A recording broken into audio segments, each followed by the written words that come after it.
Hi everyone, I hope you all are fine, plus you have started your studies. So today we are going to study the new session of your English grammar, and the name of the chapter is noun. This is second chapter, but before that I would like to request you to please come and sit with a notebook and a pen so that you can write and jot down the important points of this lecture. Plus I would like to request you to please like and subscribe this channel to receive more and more exciting news and information. So let's get started, dear students. You must be thinking you have already studied noun, but up till now you have studied what are nouns, the examples of noun, the definition of noun. Today we are going to start a complete new session, a complete new theory. We are going to study how to recognize noun in a particular sentence or a context. We are going to study the different kinds of noun. Plus, we are going to study the genders of noun. So let's get started. There are actually three crucial ways through which we can study, through which we can recognize the nouns. The first one is by adding the suffix or endings. So we can name them as by endings, noun endings. Second is by position, and the third one is by their function. So let's get started. Dear students, there are certain suffixes or certain endings or certain markers. Those are when added to a particular word, they change the word into a particular noun. For example, ty, ly, ness, hood, ness. These are, or tion, these are markers that are when added to a particular word, they change the word into a noun category. For example, let's take hood, hood. When we add hood to child, it becomes childhood, and childhood is a noun. When we add hood to brother, it becomes brotherhood, and brotherhood is a noun. Let's take tion, relate, relation, decorate, decoration, specific, specification. Or when we add ty, national to nationality, or when we add ly, specifically. So these are certain suffixes or markers. When they're added to a particular word, they change the word into a noun. Second way to recognize a noun is by their position. I'll tell you, dear students, the very easy way to recognize noun basically comes after determiners. Now you must be thinking, what are determiners? Determiners are categorized into four categories: articles, demonstrative, possessive, and quantifiers.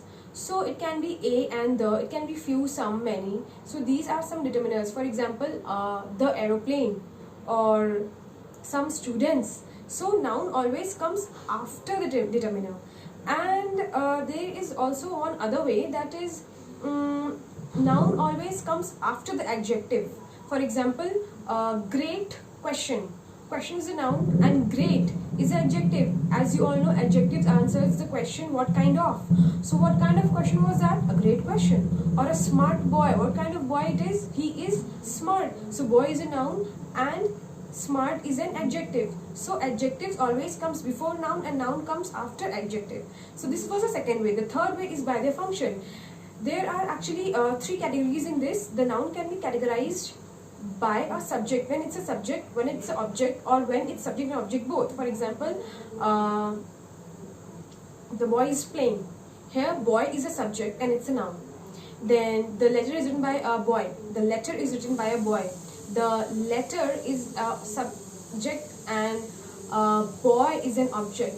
Or when it comes to, when the subject is when the noun is both subject and object, it can be like teacher teaches the students. So teacher is also a noun and subject is and students is also a noun. So these are the three ways we studied how to recognize noun, that is by their function, by their position, and by their endings. So now let's come to what are the kinds of noun. Today we will study 5 kinds of noun, dear students: proper noun, common noun, collective noun, abstract nouns, and countable and uncountable noun. As you all know, common nouns are actually the most general form of noun, which are not specifically categorized, which are not recognized by their personal aptitudes. For example, doctor, student, class, teacher, engineer, country, city. These are common nouns. And proper noun are just the opposites of common noun. They have their personal categories, they have their personal names, they are specific, they are certain. For example, Mr. Sharma, Red Fort, or Taj Mahal, Ria, it have certain names. So these were the proper nouns. Coming to abstract nouns, the nouns which cannot be touched, they cannot be seen, only they can be felt. For example, love, hate, kindness, intelligence, empathy, sympathy, empathetic. These are abstract nouns. Coming to collective and collective nouns, yes. For example, a bunch of trees, a fleet of ships. when certain number of nouns are added as one noun or are categorized as one noun, are as taken as one noun, these are corrective nouns. Coming to countable and uncountable nouns, the nouns that can be counted are countable. From the name itself you are getting the idea.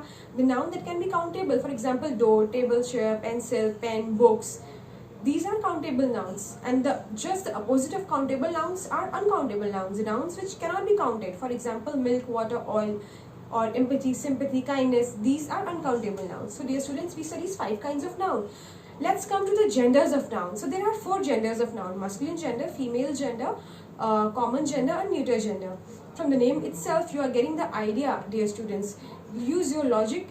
The heading always has the proper meaning. See, masculine noun are the nouns that talk about masculine gender. For example, boy, sir, mister, or boy, man. So these are like masculine gender. Coming to female, female can be name of a girl.